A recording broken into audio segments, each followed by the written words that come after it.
Justin, before you went to Greenland, how much research of the local area and people did you do? About a year before we left, I started to do quite a lot of intensive research, not just through libraries and the internet, but by contacting the local people.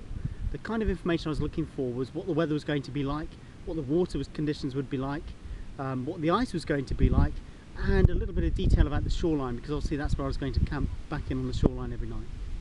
And based on that research, what equipment did you feel you needed? As well as my usual sort of trekking and camping gear and the paddleboard gear, it was quite apparent that the weather was going to be very, very unpredictable.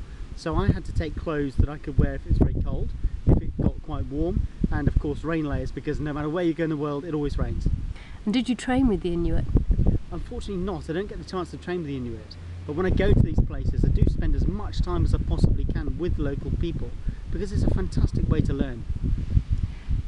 How did you navigate in the fjord? How do we navigate? This time I used maps and a GPS system. I used that to plot my course once or twice a day just to make sure I was in the right place. For the rest of the journey, I used shore sightings. I could just about make out the shoreline to make sure that I was on track. And I also used the position of the sun, which tells me which is north and south, and from there I got a rough idea which way to go. And you know how to navigate using the stars? Yes, I do. Very basically, I can find the North Star, Polaris, and once you've got the North Star, then you can work out east, west and south, so you can work out what sort of direction you're going to walk in. If you can find the North Star and you're very clever, you can also measure the angle between the horizon and the star itself and work out which degree of latitude you're at. Who taught you how to do this?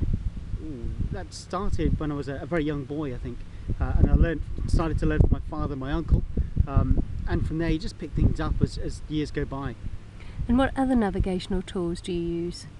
Always take GPS. Actually, I take 2 GPS systems just in case one goes wrong, the batteries go, or in case it proves to be a little bit inaccurate. Also take compass, maps rely on very much, and everywhere I go in the world I always wear a watch with hands so that I can always fall back and rely on the sun to tell me which way is north. Justin, why do you go exploring when it's so cold and dangerous? It's not always cold. Sometimes I go to hot places too. There's always an element of danger, I guess, but by doing your research, by getting to know the place you're going to go first, you can identify the risks and you can prepare for them. And do you think the Arctic is as cold and dangerous today as it was in the Victorian times? That's a good question. It's just as cold. There's still a large element of danger. Is it as dangerous? It's a difficult question to answer.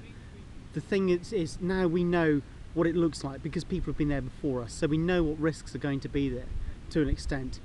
Technology's moved on, so our equipment's a lot better, the food's a lot better, our navigation systems are a lot more accurate, and our communication systems for rescue are a lot better.